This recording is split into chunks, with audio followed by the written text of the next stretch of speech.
this week I've been inundated with messages from people asking me why I haven't done a video on the recent tragic events in Paris, where I think 128 people were killed in coordinated attacks, and yeah, it was tragic. I didn't, to be honest, wanted to be seen or to feel like I was trying to profit from a tragedy like that. I don't believe any YouTuber intentionally does that.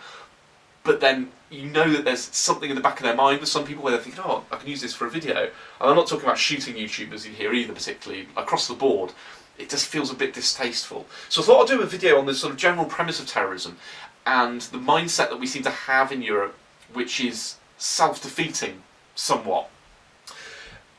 Obviously, France has been attacking Syria for some time, and I'm not saying that was necessarily a good thing or a bad thing, but when you attack a country like that and it's full of nutcases, which obviously ISIS are, it's hardly a surprise when they decide to strike back. And we're so Eurocentric in Europe. We criticise the Americans for being American-centric, but we're just the same. We're exactly the same. The only difference is our countries are quite different culturally, so we like to think in Europe that we're worldly wise, but we're not at all. We're just the same. We're exactly the same. And this is why we cause carnage and death all across the Middle East. And then when something happens here, we're all shocked like it's, completely unprovoked. And it's like, it isn't unprovoked. I'm not saying that we shouldn't interfere in the Middle East sometimes, especially at the moment, but to suggest that we haven't done anything at all is ridiculous. I mean, we have been for ages. And, we obviously it all started with the Iraq War. Dictators that we had been propping up start getting overthrown, like Mubarak in Egypt, and our leaders make out that they want to be the good guys, so they say, oh yes, this is terrible, they must overthrow this leader. I mean, really what they're hoping to do is have a nice, quick, clean cut, and they can put in another propped-up, Western-backed dictator to basically cause, horrible circumstances for these people. We support Saudi Arabia. Saudi Arabia is causing trouble all over the world. In fact, Saudi Arabia, it's almost slightly schizophrenic, our support for Saudi Arabia, because they obviously produce all the oil and things, and that's why we're friends with them, and we arm them. But then they pay for madrasas all over the world, exporting Wahhabi Sunni Islam, which is the sort of really extreme end of Islam, which is what ISIS are. Their actions like throwing homosexuals off buildings and stuff, that's all Wahhabi Sunni Islam. So, on one hand, we're allied with a state that is actually supporting terrorism, which we're then fighting against. And then all the problems we have are from that element, but then the enemy, we talk about Iran, who are Shia, who have never done anything to us at all, ever, and yet, we talk about them as the enemy, and then we side with the same Sunnis who are the guys who are attacking us. I mean, it's completely... it's bordering on schizophrenic. It's not logical at all. But the point is if you interfere with these countries, these sorts of things are bound to happen. So what should the sensible reaction be?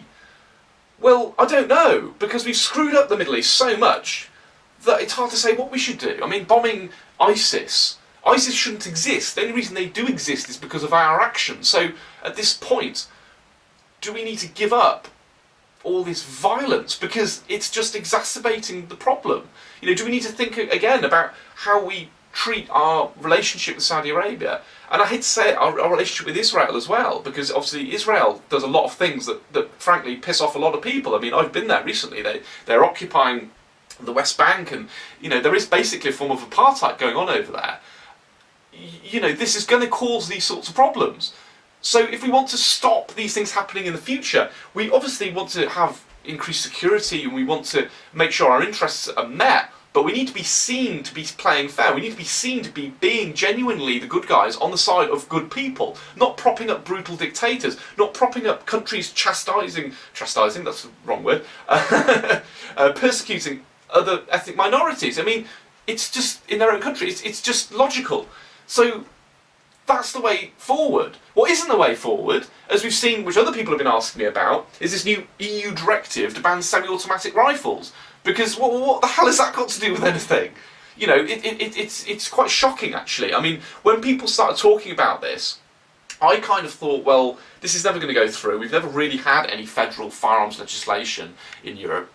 It's very hard to push these things through because there's so many different interests and stuff in different countries. We have reservists, for instance, in the Czech Republic, and in other countries, the civilians there need to have semi-auto rifles. So I couldn't see it happening. But then you look at it in more detail and you can see that the guys who are putting these proposals through have been planning them for a really long time.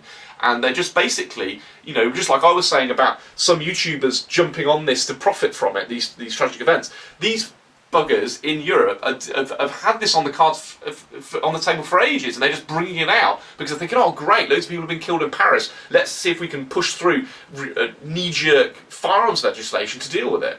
But of course, well, I mean, they use select-fire AK-47s. Last time I checked, even in France, those are illegal. I mean, where will you buy those legally in Europe? I mean, even in the Czech Republic, you can't buy fully automatic AK-47s just like over the counter. So how is any of this legislation going to make the blindest bit of difference? And then you look at it again, and they're talking about banning military-looking firearms, but not normal ones. So in the UK, Tom's Smith & Wesson M&P 1522 could either be banned and he has to hand it in, I guess, or he can keep it, but you can no longer buy it.